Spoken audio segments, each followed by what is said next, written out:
In this question we have given a simple pendulum which consists of a bob on a 65 semi long string, and it is released from a 20-degree angle with respect to the vertical. Underneath the bob is a vertical disc with a ball glued to the edge rotating at a constant speed. We have to calculate the angular speed of the disc and at what radial distance should the ball be located. Now we have to also calculate the time period of this motion.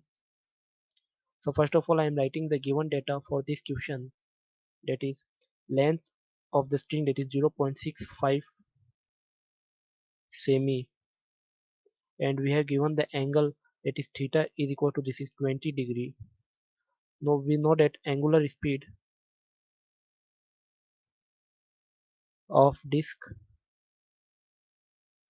must be